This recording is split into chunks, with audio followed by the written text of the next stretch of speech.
Namaste. ABC Cargo Pravasigal Parate powered by Salts Global LLC, celebrated by elite group of companies, highlighted by Stage UAE, inspired by Oasis Chemicals, തത്സമയ സംവാദത്തിലേക്ക് എല്ലാ പ്രേക്ഷകർക്കും ഹൃദയപൂർവ്വം സ്വാഗതം. ഉന്നത വിദ്യാഭ്യാസ മേഖലയിൽ പ്രവാസികൾ നേരിടുന്ന പ്രതിസന്ധികളും പ്രശ്നങ്ങളുമാണ് ഇന്ന് ഈ തത്സമയ സംവാദത്തിൽ നമ്മൾ വിശദമായി ചർച്ച ചെയ്യുന്നത്. അതിഥികളെ പരിചയപ്പെടാം. ഈ ചർച്ചയിൽ പങ്കെടുക്കുന്ന 4 പ്രമുഖ വ്യക്തിത്വങ്ങളിലേക്ക്. ആദ്യം ശ്രീ മുഹമ്മദ് അഷ്റഫ്, ദീർഘകാലം പ്രവാസ ലോകത്ത് സേവനമനുഷ്ഠിക്കുന്ന ശ്രീ മുഹമ്മദ് അഷ്റഫ് ബ്രില്യൻ എഡ്യൂക്കേഷൻ സെൻ്ററിൻ്റെ ഡയറക്ടറാണ്. അടുത്തത് ശ്രീമതി ദീപ വർഗീസ്, നൂർ അൽ ഖലീജ് സ്കൂളിലെ അധ്യാപികയാണ്, അമ്മയാണ്, മക്കളുടെ പ്രശ്നങ്ങളൊക്കെ നിരന്തരം ഫേസ് ചെയ്യുന്ന ആൾ കൂടിയാണ്. ഒരുപാട് അനുഭവങ്ങൾ കൂടി പങ്കുവയ്ക്കാനുണ്ടാവും. വിദ്യാർത്ഥിനിയായ അഫ്രീൻ ഖാം, ഒപ്പം ശ്രീമതി ഷൈനി കബീർ, സോഫ്റ്റ്വെയർ എഞ്ചിനീയറാണ്, ഖത്തർ മുനിസിപ്പാലിറ്റി പരിസ്ഥിതി മന്ത്രാലയത്തിൽ പ്രവർത്തിക്കുന്നു. എല്ലാ അതിഥികൾക്കും ഈ ചർച്ചയിലേക്ക് ഹൃദയപൂർവ്വം സ്വാഗതം ചെയ്യും. ശ്രീ മുഹമ്മദ് അഷ്റഫ്, നമ്മുടെ വിഷയം ഈ ഉന്നത വിദ്യാഭ്യാസ മേഖലയിലെ പ്രവാസികൾ അനുഭവിക്കുന്ന പ്രശ്നങ്ങൾ. എനിക്ക് തോന്നുന്നു ഇത് ഇന്നൊന്നിലേ തുടങ്ങിയതല്ല, കൊറോണ ഒരു പെട്ടെന്നുണ്ടായ പ്രതിസന്ധിയുമല്ല. കുറേ കാലമായി അനുഭവിക്കുന്ന പല കാര്യങ്ങളും ഉണ്ടാവും, പല പ്രശ്നങ്ങളും പ്രതിസന്ധികളും പങ്കുവെക്കാനുണ്ടാവും. താങ്കളിൽ നിന്ന് തുടങ്ങാം. കഴിഞ്ഞ 18 വർഷമായി ഖത്തറിലെ വിദ്യാഭ്യാസ രംഗത്ത് പ്രവർത്തിക്കുന്ന ഒരു വ്യക്തിയാണ് ഞാൻ. ഈ 18 വർഷ കാലയളവിൽ ഏറ്റവും കൂടുതൽ പ്രയാസങ്ങൾ നേരിട്ട ഒരു വർഷമാണ് 2020. ഉന്നത വിദ്യാഭ്യാസം എന്ന് പറഞ്ഞാൽ നാട്ടിലെ ഉന്നത വിദ്യാഭ്യാസം നടക്കുന്ന എല്ലാ വിദ്യാഭ്യാസവും CBSEയുടെ ബോർഡ് എക്സാം ഡിപ്പെൻഡ് ചെയ്തുകൊണ്ട് അഡ്മിഷൻ കൊടുക്കുന്ന ഒരു യൂണിവേഴ്സിറ്റിയും ഇന്ത്യയിലില്ല. എല്ലാം എൻട്രൻസ് എക്സാമിനേഷനാണ്. ഇന്ന് നാട്ടിൽ നടക്കുന്ന ഏറ്റവും വലിയ 2 എൻട്രൻസ് എക്സാമിനേഷനാണ് JEE, NEET. ഈ കഴിഞ്ഞ സെപ്റ്റംബർ 13 നടന്ന നീറ്റ് എക്സാമിനേഷൻ എഴുതാൻ സാധിക്കാത്ത ഒത്തിരി വിദ്യാർത്ഥികളും രക്ഷിതാക്കളും അവരുടെ രക്ഷിതാക്കളും ഇന്ന് മിഡിൽ ഈസ്റ്റിലുണ്ട്. അതിന് മെയിൻ ആയിട്ടുള്ളൊരു കാരണം, നാട്ടിൽ നടക്കുന്ന പല ഉന്നത വിദ്യാഭ്യാസത്തിന് വേണ്ടിയുള്ള പല എൻട്രൻസ് എക്സാമിനേഷന്റെയും ടെസ്റ്റിംഗ് സെന്റേഴ്സ് മിഡിൽ ഈസ്റ്റ് കൺട്രികളിൽ അനുവദിക്കുന്നതിൽ ഗവൺമെന്റ് കാണിക്കുന്ന അലംഭാവമാണ്.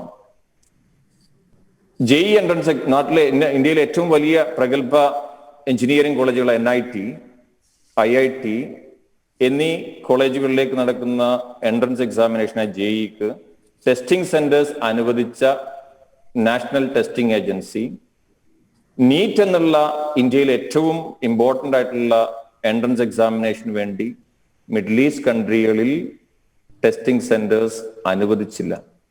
അത് അനുവദിക്കണമെന്ന് അഭ്യർത്ഥിച്ചുകൊണ്ട് മിഡിൽ ഈസ്റ്റിലെ മുഴുവൻ വിദ്യാർത്ഥികളും രക്ഷിതാക്കളും ഗവൺമെന്റുകളിലെയും ടെസ്റ്റിംഗ് ഏജൻസിയെയും ഹൈക്കോർട്ടിലും സുപ്രീം കോർട്ട് വരെ പോയിട്ടും ഈ കഴിഞ്ഞ September 13 NEET entrance examination centre അനുവദിച്ചു. ഞാനൊരു സംശയം ചോദിച്ചോട്ടെ, എന്താണ് അതിന് പറയുന്ന ഒരു സാങ്കേതിക തടസ്സം ശ്രീ മുഹമ്മദ് അഷ്റഫ്? തീർച്ചയായും അവര് പറയുന്നത് അതിന്റെ സീക്രസി, അതിന്റെ മറ്റ് പല ടെക്നിക്കൽ കാര്യങ്ങളാണ്. അപ്പൊ നമുക്ക് മനസ്സിലാവാത്തൊരു കാര്യം, JEEക്ക് ഇല്ലാത്ത എന്ത് സീക്രസിയും എന്ത് ഇമ്പോർട്ടൻസുമാണ് നീറ്റിനുള്ളത്. JEE എൻട്രൻസ് എക്സാം ഗൾഫിൽ നടത്താൻ പറ്റുമെങ്കിൽ നീറ്റ് എൻട്രൻസ് എക്സാം എന്തുകൊണ്ട് നടത്താൻ പറ്റുന്നില്ല? അപ്പം അത് ഇന്ത്യയുടെ എല്ലാ കൺട്രീസിലും അതാത് രാജ്യത്തിന്റെ എംബസികളുണ്ട്. ഈ എംബസികൾ മുഖാന്തരം വളരെ നല്ല സൗകര്യങ്ങളോടുകൂടി ഇന്ത്യൻ സ്കൂളുകളിലുള്ള എല്ലാ ഗൾഫ് കൺട്രീസിനും ഉള്ളത്. തീർച്ചയായും അവർക്ക് നടത്താൻ പറ്റുമായിരുന്നു, പക്ഷേ നിർഭാഗ്യവശാൽ അത് നടന്നില്ല. ഇനി നമ്മൾ മിഡിൽ ഈസ്റ്റിലെ വിദ്യാർത്ഥികളുടെ രക്ഷിതാക്കളും, ഞാൻ ഒരു കോച്ചിങ് സെന്ററിന്റെ ബന്ധപ്പെട്ട് പ്രവർത്തിക്കുന്ന ഒരാളാണ്. 2 വർഷത്തോളം നമ്മളോടൊപ്പം കോച്ചിങ് ഒക്കെ എടുത്ത പല വിദ്യാർത്ഥികളും ആ എക്സാം എഴുതാൻ പറ്റാത്ത ഹതഭാഗ്യരാണ്. അപ്പം ഇനി വരുന്ന വർഷങ്ങളിലെങ്കിലും ഗവൺമെന്റ് ഓഫ് ഇന്ത്യയും നാഷണൽ ടെസ്റ്റിംഗ് ഏജൻസിയും മിഡിൽ ഈസ്റ്റിലെ വിദ്യാർത്ഥികളുടെയും രക്ഷിതാക്കളെയും ഒരു ഇന്ത്യൻ വിദ്യാർത്ഥിയും രക്ഷിതാവും എന്നുള്ള പരിഗണന നൽകിക്കൊണ്ട് തന്നെ അവർക്ക് ഇങ്ങനെയുള്ള എൻട്രൻസ് എക്സാമിനേഷൻ എഴുതാനുള്ള അവസരം അത് ഇന്ത്യയിലായാലും ഗൾഫിലായാലും സാധിപ്പിക്കണം എന്നാണ് ഈ അവസരത്തിൽ എനിക്ക് അഭ്യർത്ഥിക്കാനുള്ളത്. ഈ മുൻവർഷങ്ങളിലൊക്കെ എങ്ങനെയായിരുന്നു സാഹചര്യം? ഇത് തന്നെ ആയിരുന്നല്ലോ. അപ്പോഴൊക്കെ ഈ ബന്ധപ്പെട്ട ആളുകളേക്കൊക്കെ ഈ നീക്കുപോക്കുകൾ, ഇത്തരത്തിലുള്ള കമ്മ്യൂണിക്കേഷനൊക്കെ നടക്കുമ്പോൾ ഈ രീതിയിൽ തന്നെ ഒരു കടുംപിടുത്തമായിരുന്നോ അന്നൊക്കെ ലഭിച്ചിരുന്നത് മറുപടി? പൊതുവെ നിങ്ങൾക്കറിയാലോ, ഗൾഫിലെ വിദ്യാർത്ഥികളും രക്ഷിതാക്കളും അവരെ സംബന്ധിച്ചിടത്തോളം പ്രത്യേക ഒരു രാഷ്ട്രീയ പാർട്ടിയുടെയോ അല്ലെങ്കിൽ മറ്റുള്ള എന്തെങ്കിലും പിൻബലമൊന്നുമില്ലാത്ത സാധാരണക്കാരാണ്. അവരവരുടെ ജോലി, കുടുംബം ആയി അവരുടെ ജോലിയുമായിട്ട് ഇവിടെ ജീവിച്ചു പോകുന്നവരാണ്. സ്വാഭാവികമായിട്ടും അവര് നാട്ടിലാണ് സെന്റർ എങ്കിൽ അവര് ആ സമയത്ത് ഫ്ലൈറ്റ് ഒക്കെ എടുത്ത് നാട്ടിൽ പോയി എക്സാം എഴുതുന്ന ഒരു അവസ്ഥയുണ്ട്. പക്ഷെ ഈ വർഷം ബോർഡ് എക്സാം കഴിയുന്നതിന് മുമ്പ് തന്നെ ലോക്ക്ഡൌൺ പ്രഖ്യാപിച്ചു.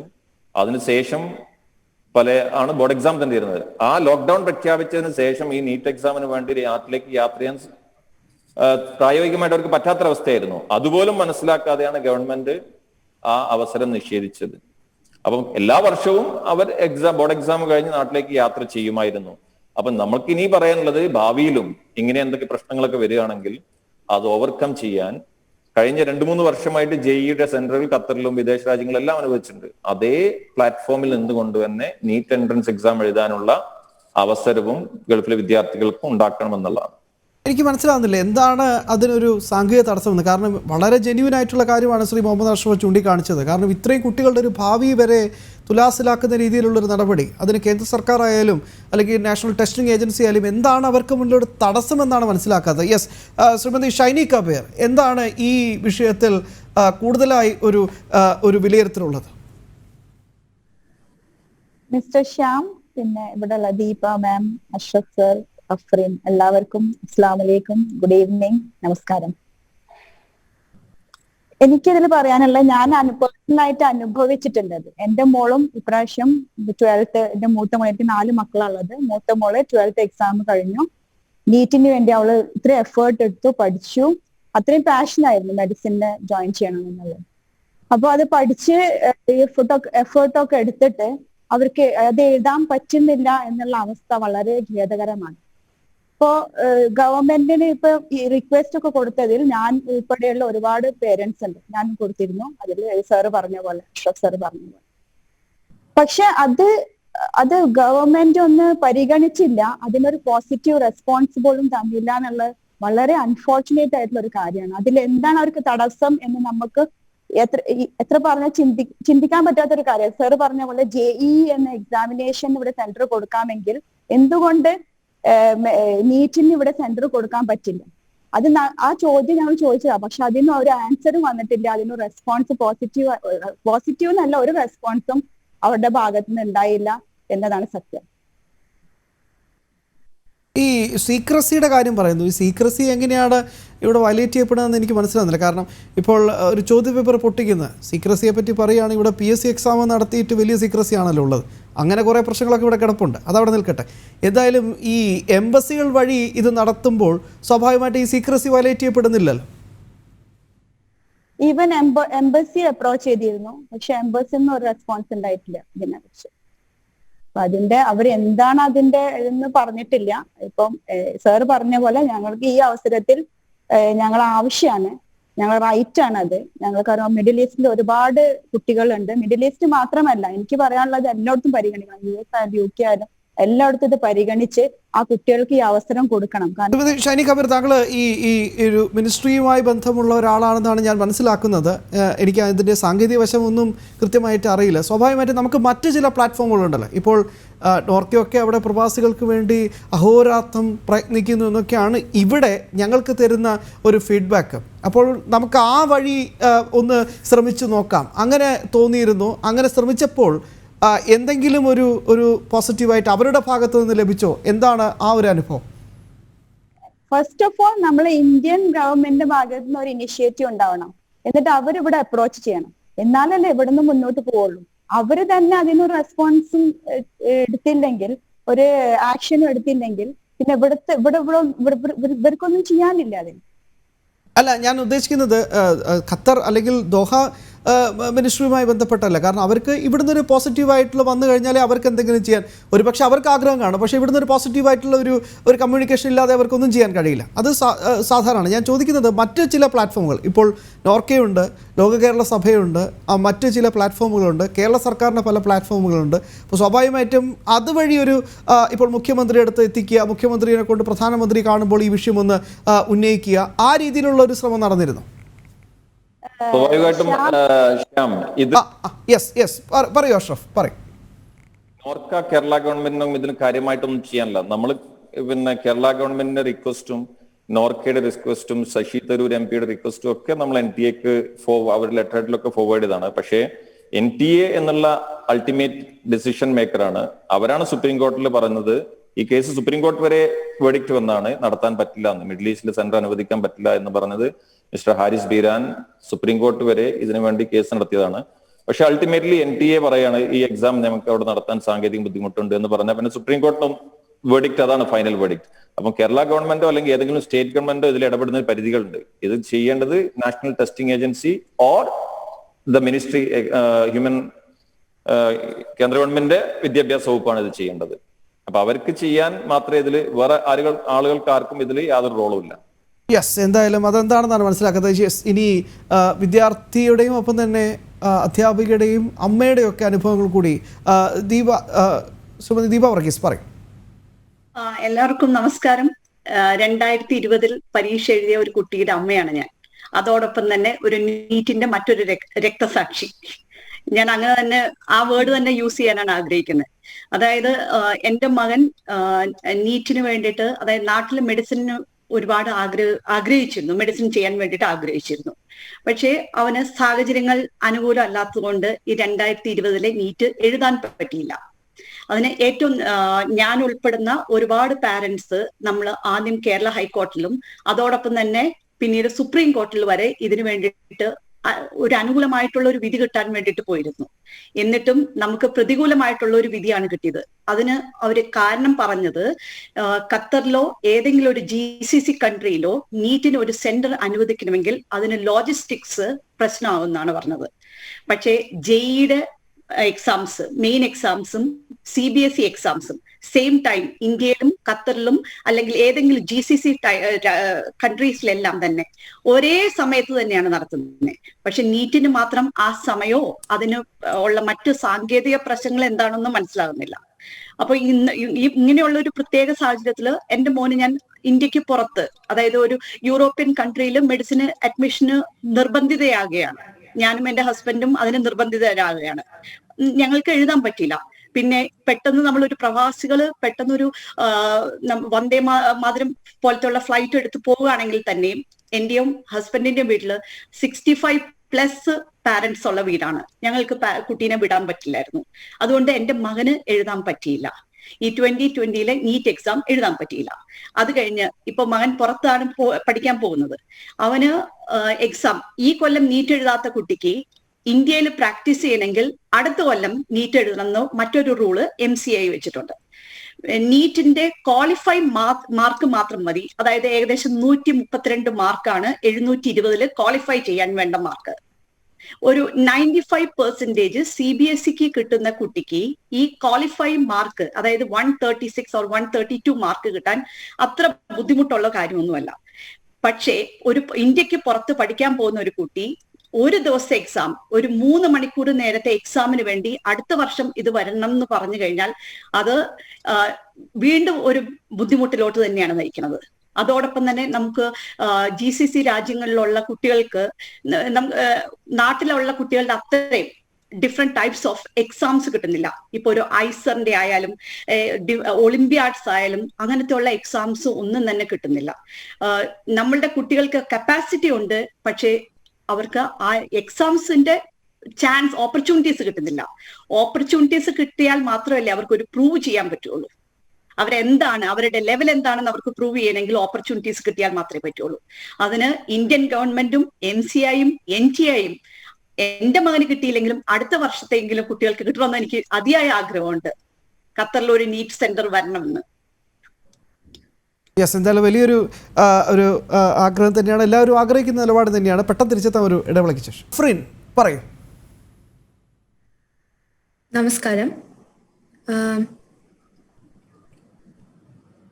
കേൾക്കുന്നുണ്ടോ? യെസ്, കേൾക്കുന്നുണ്ട്. അഫ്രീൻ ഇപ്പോൾ 12ാം ക്ലാസ് വിദ്യാർത്ഥിയാണെന്നാണ് മനസ്സിലാക്കാൻ സാധിക്കുന്നത്. അഫ്രീന് ഈ എന്താണ് അടുത്ത ആഗ്രഹം? ഡോക്ടർ ആവാനോ എഞ്ചിനീയർ ആവാനോ എന്താണ് ഭാവിയിലെ ആഗ്രഹം?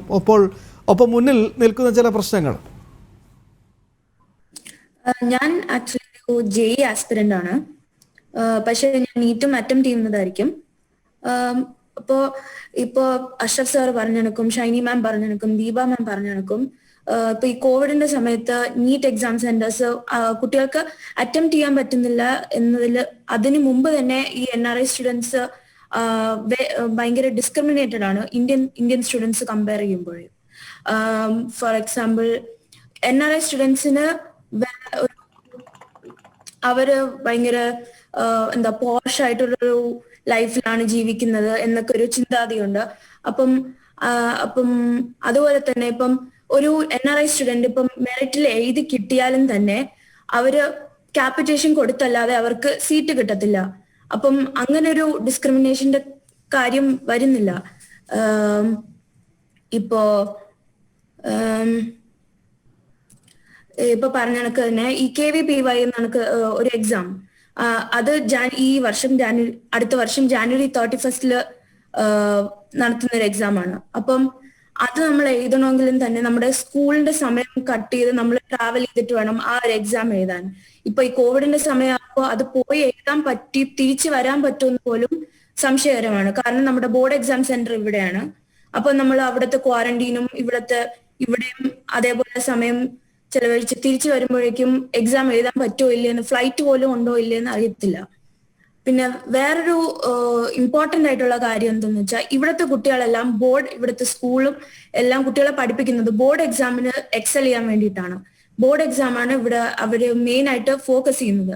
അപ്പം കോമ്പറ്റീറ്റീവ് എക്സാംസിൽ അവര് നാട്ടിലെ കുട്ടികളുമായി കോമ്പീറ്റ് ചെയ്യുമ്പോൾ അങ്ങനെ ഒരു കൺസിഡറേഷൻ അവർക്ക് കൊടുക്കുന്നില്ല. എന്നാൽ ഇവിടുത്തെ കുട്ടികൾ ഇപ്പം ഞാൻ ഉൾപ്പെടെ കോമ്പറ്റീറ്റീവ് എക്സാംസിന് ഈ നീറ്റ് JEE പോലത്തെ എക്സാംസിന് വേണ്ടി കോമ്പീറ്റ് ചെയ്യുമ്പോൾ അത് നമ്മൾ എക്സ്ട്രാ സമയം എടുത്തിട്ടാണ് നമ്മൾ ചെയ്യുന്നത്. നമ്മുടെ കരിക്കുലത്തിലും ഇൻക്ലൂഡഡ് അല്ല. അത് നമ്മൾ ബോർഡ് എക്സാമിന് പഠിച്ചതിന് ശേഷം കിട്ടുന്ന സമയത്താണ് നമ്മൾ ഈ കോമ്പറ്റീറ്റീവ് എക്സാംസിന് വേണ്ടി പ്രിപ്പയർ ചെയ്യുന്നത്. അപ്പോ അതുപോലത്തെ അപ്പം അതൊക്കെ വെച്ച് കൺസിഡർ ചെയ്യുമ്പോൾ അതൊക്കെ കൺസിഡർ ചെയ്ത് എന്തെങ്കിലും കൺസിഡറേഷൻസ് NRI സ്റ്റുഡൻസിന് നൽകണം. പിന്നെ ഈ മെയിൻ ആയിട്ട് പറയാനുള്ളത് NRI സ്റ്റുഡൻസ് ഇനി എഴുതിയാലും മെറിറ്റിൽ എഴുതിയാൽ കൂടിയും അവർക്ക് ക്യാപിറ്റേഷൻ കൊടുക്കാതെ ഒരു സീറ്റ് കിട്ടാൻ പറ്റത്തില്ല. യെസ്, ഞാനിപ്പോൾ ഈ ഒരു കേസിൻ്റെ ഒരു സ്റ്റഡി നോക്കുകയായിരുന്നു. ശ്രീ മുഹമ്മദ് അഷ്റഫ്, ഇതിൽ medical council of India supreme കോടതിയിൽ നൽകിയിരിക്കുന്ന ചില കാര്യങ്ങൾ, ചില പ്രധാനപ്പെട്ട വസ്തുതകളുണ്ട്. അതൊന്ന് പറഞ്ഞാൽ, ഈ പരീക്ഷ നീട്ടിവെച്ചാൽ അക്കാദമിക് കലണ്ടർ തകിടം മറിയും. അതാണ് ഒന്നാമത്തെ അവരുടെ ആർഗ്യുമെൻറ്റ്. വിദ്യാർത്ഥികളുടെ പ്രവേശനം ഇനിയും നീണ്ടുപോയാൽ ഗുണനിലവാരമുള്ള വിദ്യാഭ്യാസമോ പരിശീലനമോ അവർക്ക് നൽകാൻ കഴിയില്ല. സത്യവാങ്മൂലമായി അഫിഡവിറ്റായിട്ട് നൽകിയതാണ്. ഓൺലൈനായി പരീക്ഷ നടത്താൻ സാധിക്കില്ല. മെഡിക്കൽ കൗൺസിൽ ഓഫ് ഇന്ത്യ സത്യവാങ്മൂലത്തിലൂടെ സുപ്രീം കോടതിയെ അറിയിച്ചു. ടെസ്റ്റിംഗ് ഏജൻസിയും ഇതേ നിലപാട് തന്നെയാണ് എടുത്തത്. അതുകൊണ്ട് ഗൾഫ് രാജ്യങ്ങളിൽ നീറ്റ് പരീക്ഷാ കേന്ദ്രങ്ങൾ അനുവദിക്കാൻ സാധ്യമല്ല എന്നൊരു കൺക്ലൂഷനിലാണ് അവരെത്തിയത്. ശ്രീ മുഹമ്മദ് അഷ്റഫ്, നമ്മളാരും ഗൾഫിലെ വിദ്യാർത്ഥികൾക്ക് നമ്മളാരും പരീക്ഷ നീട്ടിവെക്കണം എന്നല്ല കൊടുത്തില്ല. നമ്മൾ കൊടുത്തത് JEE നടത്തും പോലെ ഗൾഫിലും നീറ്റ് എക്സാം നടത്തുന്നതാണ് നമ്മൾ കൊടുത്തത്. പക്ഷെ അത് ഈ ന്യായങ്ങളും ഇതിൽ ഒരിക്കലും അംഗീകരിക്കാൻ പറ്റില്ലല്ലോ. പരീക്ഷ നീട്ടിവെച്ചാൽ അക്കാഡമിക്, നമ്മൾ പരീക്ഷ നീട്ടിവെക്കാൻ ആവശ്യപ്പെട്ടില്ല. നമ്മൾ അല്ല മുഹമ്മദ് അഷ്റഫ്, അതിന് പറയുന്നത് കൃത്യമായ ആസൂത്രണം ഈ വിഷയത്തിൽ ആവശ്യമാണ്. എന്നാൽ നിലവിലെ സാഹചര്യത്തിൽ ഇത് സാധ്യമല്ല. കൊറോണയുടെ പശ്ചാത്തലത്തിലായിരിക്കാം ആ ഒരു വിലയിരുത്തൽ നടത്തിയത്. രണ്ടാമത് ഈ ഇൻസ്റ്റിറ്റ്യൂഷനുകളുടെ ഒരു ഏകോപനം അത് കൊണ്ടുവരണം. അങ്ങനെ ഒരു വലിയ ആസൂത്രണം ഇതിന് പുറകിൽ വേണം. അത് JEE പോലെയാണോ, അല്ലെങ്കിൽ അതിൻ്റെ ഒരു സാങ്കേതിക വശം എന്താണെന്നാണ് നമുക്ക് പരിശോധിക്കേണ്ടത്. നമ്മളിനിപ്പോ ഇത് വാട്ട് എവർ ഹാപ്പൻ നമ്മളിനി അടുത്ത വർഷത്തേക്കുള്ള ഒരു പ്രിപ്പറേഷൻ എന്നുള്ള നിലയ്ക്ക് ഇപ്പം 2000 ഒക്ടോബറായി, നവംബർ, ഡിസംബർ, മാർച്ച്, ഏപ്രിൽ, മെയ്യിൽ നമുക്ക് അടുത്ത നീറ്റ് എക്സാം വരാൻ പോവാണ്. അപ്പൊ അതിനേക്കെങ്കിലും ഒരു നീറ്റ് സെന്റർ കിട്ടണം എന്നാണ് ഇനി നമ്മൾ ആവശ്യം. അല്ല, ഇതിൽ വേറൊരു കാര്യം, ഈ കൊറോണയെ ഭയന്ന് പലരും മറ്റ് ഓൾട്ടർനേറ്റീവ് തേടിപ്പോയോ എന്നുള്ളൊരു ചോദ്യം കൂടി ഇവിടെയുണ്ട്. മുഹമ്മദ് അഷ്റഫ്, താങ്കൾക്ക് എന്താണ് തോന്നുന്നത്? ഇല്ല, സാധാരണക്കാരനെ സംബന്ധിച്ചിടത്തോളം മറ്റ് തേടി പോകാൻ കഴിയില്ല. കാരണം മറ്റുള്ള രാജ്യങ്ങളിലൊക്കെ ഫിനാൻഷ്യലി വളരെ സൗണ്ട് ആയിട്ടുള്ള പാരന്റ്സിന് മാത്രമേ പുറത്തുപോയി എന്തെങ്കിലും മെഡിസിൻ ഒക്കെ പഠിക്കാൻ പറ്റുള്ളൂ. മെറിറ്റ് സീറ്റിൽ അഡ്മിഷൻ കിട്ടെങ്കിൽ മാത്രമേ ഇന്ന് ഗൾഫിലുള്ള പല പ്രവാസികൾക്കും ഈ ഒരു പഠനം സാധ്യമാവൂ. യെസ്, ശ്രീ മുഹമ്മദ് അഷ്റഫ്, താങ്കൾ ഒരു കോച്ചിങ് സെൻറ്ററിൻ്റെ കൃത്യമായി തന്നെ ആസൂത്രകൻ കൂടിയാണ്, നടത്തിപ്പുകാരൻ കൂടിയാണ്. സ്വാഭാവികമായിട്ട് താങ്കൾക്ക് ഒരു ബദൽ നിർദ്ദേശിക്കാനുണ്ടാവും. എന്തായാലും നടക്കട്ടെ. ഇനി നമുക്ക് അതിൻ്റെ ഒരു എന്താണ് വാട്ട് ഈസ് നെക്സ്റ്റ് എന്നൊരു ചോദ്യമുണ്ടല്ലോ. സ്വാഭാവികമായിട്ട് ഇവർ ഈ പറയുന്ന പല ആശങ്കകളുണ്ട്. ആസൂത്രണമില്ല, അതിൻ്റെ ഒരു സാഹചര്യം, പിന്നെ ഇപ്പോഴത്തെ ഒരു സാഹചര്യത്തിൽ എങ്ങനെയാണ് ഇതൊക്കെ ഒന്ന് നടത്തുക എന്നൊക്കെയുണ്ട്. അപ്പോൾ നമുക്ക് ഇതിനൊരു ഫലപ്രദമായൊരു ബദൽ എങ്ങനെ മുന്നോട്ട് വയ്ക്കാൻ സാധിക്കും? മുഹമ്മദ് അഷ്റഫ്. മിഡിൽ ഈസ്റ്റിലെ മുഴുവൻ സ്കൂളുകളിലും 12ാം ക്ലാസ്സിലെ പരീക്ഷ നടത്തുന്നുണ്ട്. ഈ 12ാം ക്ലാസ്സിലെ പരീക്ഷ അത്രയും ആസൂത്രണങ്ങൾ നടത്താൻ പറ്റില്ലല്ലോ. 12ാം ക്ലാസ്സിലെ പരീക്ഷ നടത്താൻ അവർക്ക് പറ്റുമെങ്കിൽ, ജെഇ എക്സാം നടത്താൻ അവർക്ക് പറ്റുമെങ്കിൽ, നീറ്റ് എന്നുള്ളത് 12ാം ക്ലാസ്സുമായിട്ട് കമ്പയർ ചെയ്യുമ്പോൾ around 20% of 12th standard students only writing NEET. So 100 പിള്ളേർക്ക് എക്സാം നടത്താൻ ആസൂത്രണം നടത്താൻ പറ്റുമെങ്കിൽ എന്തുകൊണ്ട് 20 സ്റ്റുഡൻസിന് എക്സാം എഴുതാൻ ആസൂത്രണം നടത്താൻ പറ്റുന്നില്ല? അപ്പം അത് ഒരു പോളിസി മാറ്റർ ആണ്. അത് ഗവൺമെന്റ് ഓഫ് ഇന്ത്യയും NTA എടുക്കേണ്ട ഒരു പോളിസി ഡിസിഷൻ ആണ്. അത് നടത്താം. അത് നെക്സ്റ്റ് ഇയർ എങ്കിലും അവർക്ക് നിർബന്ധമായിട്ടും അത് അനുവദിച്ചേ നമുക്ക് പറ്റുള്ളൂ. അതിനുള്ള എന്താണോ നടത്തേണ്ടത് മുഴുവൻ മിഡിൽ ഈസ്റ്റിലെ പാരന്റ്സും വിദ്യാർത്ഥികളും ഒന്നിച്ചിരുന്നുകൊണ്ട് നമുക്കത് പോരാടി നേടുക തന്നെ വേണം. ശ്യാം, ഞാൻ ഇതിപ്പോ നമുക്ക് നീറ്റിനെ കുറിച്ച് നമുക്ക് സമയം ഒരുപാട് കാര്യം ചർച്ച ചെയ്യാണ്ട്. തീർച്ചയായും പറയും. ഞാൻ വേറൊരു കാര്യം നിങ്ങളെ ശ്രദ്ധയിൽ കൊണ്ടുവരാം. അത് ഒരു പക്ഷേ നിങ്ങൾക്കോ അല്ലെങ്കിൽ മിഡിൽ ഈസ്റ്റിലെ മറ്റു പാരന്റ്സിനോ കൃത്യമായ ധാരണ ഇല്ലാത്തൊരു കാര്യമാണ്. മിഡിൽ ഈസ്റ്റിലെ വിദ്യാർത്ഥികൾക്ക് വേണ്ടി NIT-കളിലേക്ക്, നാഷണൽ ഇൻസ്റ്റിറ്റ്യൂട്ട് ഓഫ് ടെക്നോളജിയിലെ NIT-കളിലേക്ക് there is a special quota for NRI student, that is called direct appointment of students abroad, DASA. ഈ ദാസ സ്കീമിലേക്ക് ഒരു കുട്ടിക്ക് അഡ്മിഷൻ എടുക്കാൻ നാട്ടിലെ JEE എൻട്രൻസ് എക്സാം എഴുതാതെ പറ്റുമായിരുന്നു. അതിന് നമ്മൾ ഇന്റർനാഷണൽ ക്വാളിഫിക്കേഷൻ ആയിരുന്നു ഇത്രയും കാലം നോക്കിയിരുന്നത്. SAT, scholastic aptitude test, SAT subject test, we call it as SAT subject test. ആ SAT സബ്ജക്ട് ടെസ്റ്റ് വെച്ചിട്ടായിരുന്നു ഇത്രയും കാലം മിഡിൽ ഈസ്റ്റിലെ കുട്ടികൾക്ക് NIT-കളിലേക്ക് ഡയറക്റ്റ് അഡ്മിഷൻ കൊടുത്തിരുന്നു. അതുപ്രകാരം ഏകദേശം 100+ സ്റ്റുഡൻസ് ഖത്തറിൽ നിന്നും ഏകദേശം ഒരു huge number of students use to get admission in NITs through DASA scheme. ഈ വർഷം ആണ് ആ സ്കീമിന്റെ ലാസ്റ്റ്. നെക്സ്റ്റ് ഇയർ മുതൽ government of India is removing this scheme also. They are putting a new qualification for that one, that is JEE. So വീണ്ടും ഗൾഫിലെ വിദ്യാർത്ഥികൾ ഇനി JEE കോമ്പറ്റീഷൻ എക്സാം എഴുതിയാൽ മാത്രമേ ഇനി NIT-കളിലേക്കും അവർക്ക് അഡ്മിഷൻ, സ്വാഭാവികമായിട്ടും അവരുടെ admission percentage is going to be very low now. അവരുടെ ആ ഒരു സ്കോപ്പ് പോലും അടുത്ത വർഷം മുതൽ നിഷേധിക്കപ്പെടുകയാണ്. അപ്പോൾ ഞാൻ അതിൽ ഒരു കാര്യം കൂടി ഞാൻ നിങ്ങളെ ശ്രദ്ധയപ്പെടുത്താം. മിഡിൽ ഈസ്റ്റ് എന്ന് പറയുന്ന സമയത്ത് ഈ JEE exam is completely based on NCERT syllabus. JEE exam is purely based on NCERT syllabus. Middle ഈസ്റ്റിൽ എത്രയോ വിദ്യാർത്ഥികൾ IGCSE, IB, മറ്റ് ഇന്റർനാഷണൽ കരിക്കുലൊക്കെ പഠിക്കുന്ന വിദ്യാർത്ഥികളുണ്ട്, ഇന്ത്യൻ കുട്ടികൾ തന്നെ. ഇവർക്കാർക്കും ഈ JEE എക്സാം എഴുതി അതിൽ ക്വാളിഫൈ ചെയ്ത് NIT-കളിലേക്ക് ചേരുക എന്നുള്ള പ്രായോഗികമല്ല. കാരണം അവർ പഠിക്കുന്ന സിലബസേ വേറെ, അവരുടെ ക്വാളിഫിക്കേഷൻ തന്നെ വേറെയാണ്. അപ്പം അവർക്ക് വേണ്ടിയിട്ട് ഇന്റർനാഷണൽ യൂണിവേഴ്സിറ്റീസ് എല്ലാം ആക്സെപ്റ്റ് ചെയ്യുന്ന, ഇപ്പൊ ഒരു കുട്ടി ഖത്തറിൽ CBSE പഠിച്ചൊരു കുട്ടിക്ക് US-ലെ ഒരു യൂണിവേഴ്സിറ്റിയിലേക്കോ അല്ലെങ്കിൽ ഓസ്ട്രേലിയയിലെ ഒരു യൂണിവേഴ്സിറ്റിയിലേക്കോ കാനഡയിലെ ഒരു യൂണിവേഴ്സിറ്റിയിലേക്കോ ഒക്കെ അഡ്മിഷൻ വേണമെങ്കിൽ അവർ നോക്കുന്നത് CBSE-യുടെ മാർക്കല്ല. അവരാരും CBSE-യുടെ മാർക്കിനോട് ചോദിക്കുന്നില്ല. അവർ നോക്കുന്നത് നിങ്ങൾ 12ാം ക്ലാസ് പാസ്സായി, that is an equivalent qualification, and there will be an international qualification that is called SAT, SAT subject test, or SAT general SAT. So ഈ രണ്ട് അഡ്മിഷൻ എക്സാം ക്വാളിഫൈ ചെയ്ത ഒരു കുട്ടി ലോകത്തിലുള്ള ഏത് യൂണിവേഴ്സിറ്റിയിലേക്കും അഡ്മിഷൻ എലിജിബിൾ ആണ്. പക്ഷേ when it comes to India, international students cannot enter to any Indian universities without qualifying JEE exam. This is just strange. So they are just denying the rights of many of the international students.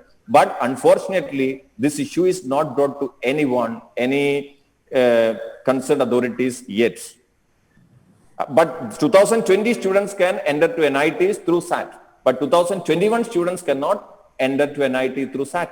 Now they have to go and write the JEE exam. You know, JEE exam is an exam which is the toughest exam which is happening across India.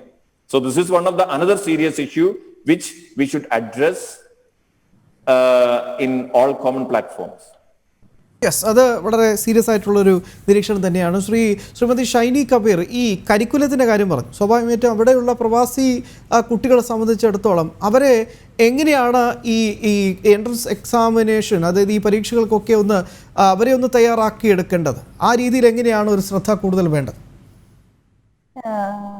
Shyam, ഞാൻ പറയുകയാണെങ്കിൽ ഇവിടെ ഖത്തറില് till 12th നല്ലൊരു education ആണ്. ഒരുപാട് Indian schools ഉണ്ട്, ഒരുപാട് education centres ഉണ്ട്. അപ്പോൾ നല്ലൊരു എഡ്യൂക്കേഷനാണ് കുട്ടികൾക്ക് കിട്ടുന്നത്. പക്ഷെ 12th കഴിഞ്ഞാൽ ഹയർ സ്റ്റഡീസ് എന്ന് പറഞ്ഞാൽ പ്രവാസികൾക്ക് ഒരു വലിയൊരു ചാലഞ്ച് തന്നെയാണ്.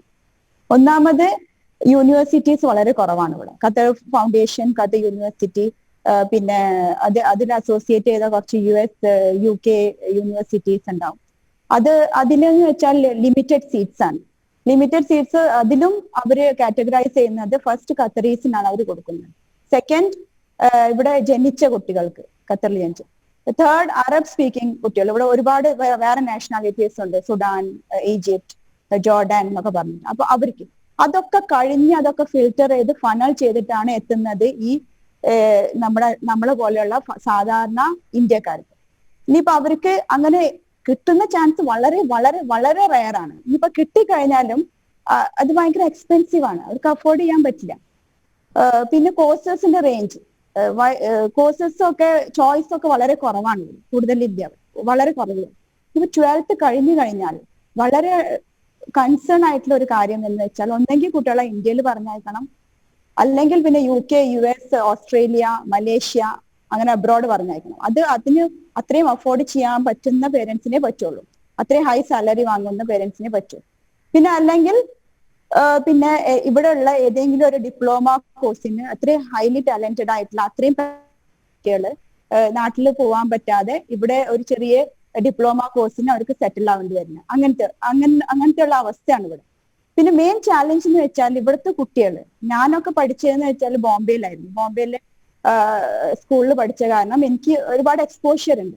അപ്പൊ എന്നൊക്കെ കൊണ്ടുപോയിട്ട് എവിടെ കൊണ്ടുപോയിട്ടാലും ഞാൻ അവിടെ അന്ന് ആ സിറ്റുവേഷൻ അതിജീവിച്ചു വരും. പക്ഷെ ഇവിടെ പഠിക്കുന്ന കുട്ടികൾ എന്ന് പറഞ്ഞാൽ ഒരുപാട് ഫെസിലിറ്റീസ് അവർക്കുണ്ട്. ഇവിടെ സ്കൂൾ ബസ്, ഇവിടെ നമ്മുടെ വീട്ടിന്റെ ഗേറ്റിന്റെ ഫ്രണ്ടിൽ വന്ന് സ്കൂൾ ബസ് നിർത്തും. അവർ റെഡിയായി സ്കൂൾ ബസ്സിൽ കയറി ക്ലാസ് അറ്റൻഡ് ചെയ്ത് സ്കൂളിന്റെ പുറത്ത് തന്നെ സ്കൂൾ ബസ് ഉണ്ടാവും, അതിൽ കയറി തിരിച്ചു വീട്ടിലേക്ക് വരും. അപ്പൊ അവർക്കൊരു എക്സ്പോഷ്യർ ഇല്ല. നമ്മളൊക്കെ നടന്നിട്ടാണ്, 1 മണിക്കൂറൊക്കെ നടന്നിട്ടാണ് സ്കൂളിൽ പോയിരുന്നത്. ബസ് കയറി, ട്രെയിൻ കയറി ഒക്കെ ഈ തിക്കും തിരക്കിലൊക്കെയാണ് നമ്മൾ പോയിരുന്നത്. അത്രയും എക്സ്പോഷ്യർ ഇവിടുത്തെ കുട്ടികൾക്കില്ല. അപ്പൊ അത് കാരണം അവർക്ക് അല്ല, അത് മാത്രമല്ല ശ്രീമതി ഷൈനി, കാരണം ഇവിടെ ഈ പാലയിലും മറ്റു ചില കോച്ചിങ് സെന്ററിലൊക്കെ ഇങ്ങനെ പഴിപ്പിച്ചുകൊണ്ടിരിക്കുകയാണ്. അതായത് ഇത് മാത്രമാണ് ലക്ഷ്യമെന്ന് പറഞ്ഞുകൊണ്ട് അവരെങ്ങനെ സ്ട്രെസ് ചെയ്തുകൊണ്ട് പഠിപ്പിക്കുന്ന ചില കേന്ദ്രങ്ങളൊക്കെ ഉണ്ടല്ലോ. അപ്പോൾ അവരുമായിട്ടാണ് കിടപിടിക്കേണ്ടത്. അതെ, പിന്നെ എന്ന് വെച്ചാൽ സിറ്റുവേഷൻ അല്ല, അവർക്ക് അപ്പൊ ഹാൻഡ്ലിംഗ് കപ്പാസിറ്റി കുറച്ച് കുറവാണ്. പിന്നെ അതേപോലെ അവിടുത്തെ റാഗിങ്, പിന്നെ സെക്യൂരിറ്റി ഒരു കൺസേൺ ആണ്. അതേപോലെ അവിടെ ഇവിടെ പേരൻസ് ഉണ്ടാവുമ്പോൾ നാട്ടിൽ ആരും ഇല്ല. ഇപ്പൊ ദീപ മാം പറഞ്ഞ പോലെ പേരൻസ് ഒക്കെ ഒരുപാട് ഏജ്ഡ് ആയ പേരൻസ് ആയിരിക്കും. അപ്പൊ അവര് ഒരു പ്രോപ്പർ ഗൈഡൻസ് കൊടുക്കാനോ, ലീവ് കഴിഞ്ഞാൽ അവർക്കൊന്ന് വന്ന് നിൽക്കാനോ, ഏജ്ഡ് പേരൻസ്, ചിലർ പേരൻസ് മരണപ്പെട്ടിട്ടുണ്ടാവും. അപ്പൊ ലീവ് കഴിഞ്ഞാൽ വന്ന് നിൽക്കാനോ അവർക്ക് അവിടെ ഒരു ഇടയില്ലാത്ത ഒരു അവസ്ഥയാണ്. പിന്നെ ഇപ്പൊ ഒരുപാട് കേസസ് ഉണ്ട്. ഞാൻ ഇവിടെ ഇപ്പൊ ഖത്തറില് ഞാൻ എന്നെ പേഴ്സണലായിട്ട് അനുഭവിച്ച, എന്റെ ഫ്രണ്ട്സ് അനുഭവിച്ച, പിന്നെ അതുപോലെ ഞാൻ ഒരുപാട് അസോസിയേഷനിൽ ഇവിടെ ഉണ്ട്. അവിടുന്നും എനിക്ക് കിട്ടിയ ഒരു വിവരം, അവിടുന്നും ഞാൻ അവിടെ അനുഭവം വെച്ചിട്ട് പറയാണ്. പല കേസസ് ഉണ്ട്. ഇപ്പൊ ഈ ഒരു കേസസ് ഇപ്പൊ കുട്ടികൾ ഒരുപാട് പാഷനേറ്റ് ആയി നാട്ടിൽ പോയാലും ഒരു പക്ഷെ അവർക്ക് ആ സിറ്റുവേഷൻ ഹാൻഡിൽ ചെയ്യാൻ പറ്റാതെ അവര് കുറച്ച് കഴിഞ്ഞാൽ ഡിസ്കണ്ടിന്യൂ ചെയ്യുക, അവർ ഡിപ്രസ്ഡ് ആവുക. പിന്നെ അവരുടെ പേരൻസും ഡിപ്രസ്ഡ് ആവുക. അങ്ങനെ അവർ ഡിസ്കണ്ടിന്യൂ ചെയ്ത് തിരിച്ച് അങ്ങനെ കുറെ കേസസ് ഞാൻ കണ്ടതാണ്. എന്റെ ഫ്രണ്ട്സിന് തന്നെ ഉണ്ടായ ഒരുപാട് കേസസ് ആണ്. അവർ തിരിച്ചു വരും, എന്നിട്ട് അവർ റീസ്റ്റാർട്ട് ചെയ്യാണ്. പിന്നെ അപ്പോഴേക്കും അവരുടെ ടൈമും എനർജിയും അവർ ഡീമോട്ടിവേറ്റഡ് ആയി. പിന്നെ അവർ ഏതെങ്കിലും ഒരു ചെറിയ കോഴ്സിന് അവര് ജോയിൻ ചെയ്യുന്ന ഒരു അവസ്ഥ. അതേപോലെ രണ്ടാമത്തെ കേസ് ഇപ്പൊ നമ്മുടെ അഫ്രിൻ പറഞ്ഞ പോലെ ഈ NRI കോട്ട, അത് വലിയൊരു ചലഞ്ച്, അതൊരു ബിസിനസ് ആയിക്കൊണ്ടിരിക്കുകയാണ് നമ്മുടെ നാട്ടില് NRI കോട്ട എന്ന് പറയുന്നത്. കാരണം 2012 ഒരു കേസ് സ്റ്റഡിയാണ് ഞാൻ പറയാം. 2012 എന്റെ ഒരു ഫ്രണ്ടിന്റെ മകൻ 94% മാർക്സ് കിട്ടി. ആൾക്ക് 12th 94%, കീം JEE ഒക്കെ മെറിറ്റിൽ ആള് കിട്ടി. അത് കൂടാതെ ഒരു ഡീംഡ് യൂണിവേഴ്സിറ്റി, നമ്മുടെ നാട്ടിൽ തന്നെ ഒരു ഡീംഡ് യൂണിവേഴ്സിറ്റി, പേര് പറയാൻ ഞാൻ ആഗ്രഹിക്കുന്നില്ല ഇവിടെ, ഡീംഡ് യൂണിവേഴ്സിറ്റി അവർ ഇവിടെ സെമിനാറിൽ പറഞ്ഞതാണ് മെറിറ്റിൽ ബേസിൽ അവർക്ക് അഡ്മിഷൻ കൊടുക്കുമെന്ന്. അവിടുത്തെ എൻട്രൻസ് ഉണ്ട്, ആ എൻട്രൻസ് എഴുതിയിട്ട് മെറിറ്റ് ബേസിൽ ഈ കുട്ടിക്ക് കിട്ടിയിട്ട് അവിടെ അഡ്മിഷന് പോയപ്പോ അവര് പറയണേ ഇല്ല പറ്റില്ല, പ്രവാസി ആയതുകൊണ്ട് NRI കോട്ടയെ പറ്റൂ. അപ്പൊ 30,000 rupees നേരെ പോയത് 4 lakhs-ലേക്കാണ്. അപ്പൊ ഇതെന്ന് പറഞ്ഞാല് കുട്ടികളുടെ മെറിറ്റിന് ഒരു വാല്യൂ ഇല്ല, അവർ ഡിമോറലൈസ് ആവണം. ഇത്രയും എഫേർട്ട് എടുത്ത് പഠിച്ച് ഇത്രയും അവര് ടാലന്റഡ് ആയിട്ട് അതിനൊന്നും ഒരു വാല്യൂ കണക്കാക്കാതെ ഈ എഡ്യൂക്കേഷൻ സിസ്റ്റം എന്ന് പറയുന്നത് ഒരു ബിസിനസ് മാത്രമായി കണക്കാക്കുന്ന ഒരവസ്ഥ, അത് തീർച്ചയായും ഖേദകരമായ ഒരവസ്ഥയാണ്. അതിനോട് ഒരിക്കലും നമുക്ക് യോജിക്കാൻ പറ്റില്ല. ഈ കുട്ടികൾ എന്ന് പറഞ്ഞാൽ നാളത്തെ നമ്മുടെ ഇന്ത്യൻ സിറ്റിസൺസ് ആണ്. അവരാണ് നമ്മളെ ഇന്ത്യനെ വളർത്തി കൊണ്ടുവരുന്ന ആൾക്കാർ, ഡെവലപ്പ് ചെയ്യുന്ന ആൾക്കാർ. അപ്പൊ അവർക്ക് അതിനുള്ള ഫെസിലിറ്റീസും അവർക്ക് അതിനുള്ള ഓപ്പർച്യൂണിറ്റീസും കൊടുക്കണം. അപ്പൊ എനിക്ക് പറയാനുള്ളതെന്ന് വെച്ചാൽ അതിനൊരു സൊല്യൂഷൻ സാർ പറഞ്ഞ പോലെ IIT, IIM, എയിംസ് അങ്ങനത്തെ ഉള്ള ഇൻസ്റ്റിറ്റ്യൂഷൻ എന്തുകൊണ്ട് നമുക്ക് അത് ഇത്രയും നല്ല എഡ്യൂക്കേഷനാണ് അവിടെ കിട്ടുന്നത്, അത് എന്തുകൊണ്ട് നമുക്ക് സ്പ്രെഡ് ചെയ്തുകൂടാ? അത് GCC കൺട്രീസിലും വേറെ ഉള്ളിടത്തൊക്കെ അതിന്റെ ബ്രാഞ്ചസ് എന്തുകൊണ്ട് നമുക്ക് കൊണ്ടുവന്നുകൂടാ? അതുകൊണ്ട് നമ്മൾ കുട്ടികൾക്കും ഒരുപാട് ഓപ്പർച്യൂണിറ്റീസ് കിട്ടും. അത് ഇൻസ്റ്റിറ്റ്യൂഷനും ഇപ്പൊ ഒരു അഫോർഡബിൾ ഫീസ് ആണെങ്കിലും പോലും അത് ഡോളേഴ്സിലാണ്. അപ്പൊ അവർക്കും അത് ഒരു ഗുണകരമാണ്. അതുകൂടാതെ നമ്മുടെ ഇന്ത്യയുടെ ഇമേജും കൂടി വളരുന്ന ഒരു കാര്യമാണത്. അത് പരിഗണിക്കണം എന്ന് ഞാൻ ഈ അവസരത്തിൽ ആവശ്യപ്പെടുകയാണ്. അതുകൂടാതെ വേറെ സ്കോളർഷിപ്പ് പ്രോഗ്രാംസ്, ഒരുപാട് സ്കോളർഷിപ്പ് പ്രോഗ്രാംസ് ഉണ്ട് ഇന്ത്യയിൽ, അത് അറിയുന്നു പോലും ഇല്ല. അപ്പൊ അങ്ങനെയുള്ള സ്കോളർഷിപ്പ് പ്രോഗ്രാമില് പ്രവാസികളെ കൂടെ ഉൾപ്പെടുത്തണം എന്നും കൂടി ഞാൻ ഈ അവസരത്തിൽ ആവശ്യപ്പെടുന്നു.